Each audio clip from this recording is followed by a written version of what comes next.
In my previous reel called Signs of Deception Part 2, I talk about how liars provide dead-end information, info that basically cannot be verified or challenged. I'm going to teach you a technique that will have you a couple of steps ahead of a would-be liar. The example I used in my earlier reel was a person who said that they were at a client dinner event at a restaurant, and you got the feeling that they were not being truthful.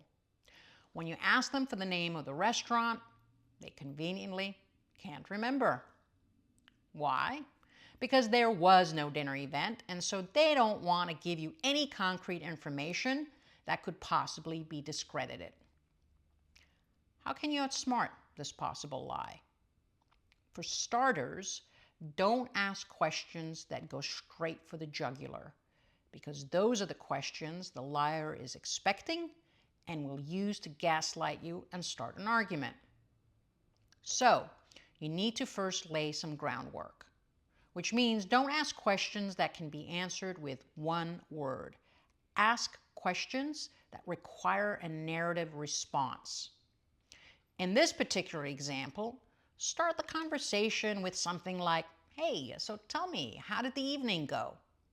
A liar will probably answer with nothing more than, it went fine. Obviously, they don't want to elaborate. Would you want to elaborate if you were coming home with a bullshit story? Of course not.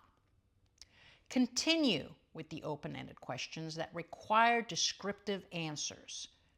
Stuff like about the menu, the bar, what were the signature cocktails, the interior decor, whether certain coworkers were there, stuff like that.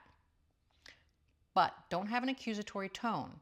Ask in an inquisitive manner, giving the impression that you are genuinely interested in how the evening went. Ask about the parking situation. Where did they park? Was there valet?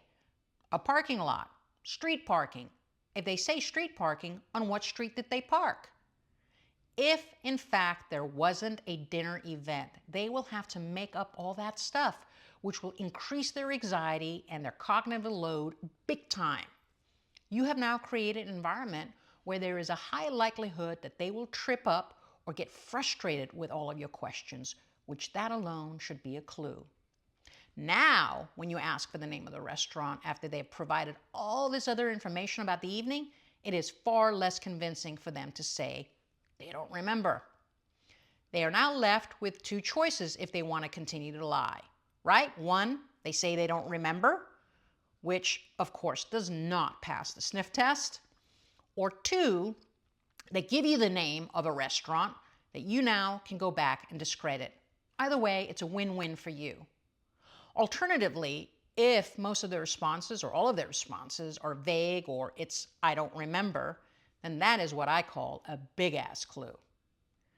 If you want to become good at detecting deception, have a question strategy ready and then talk less, listen more, and stay curious.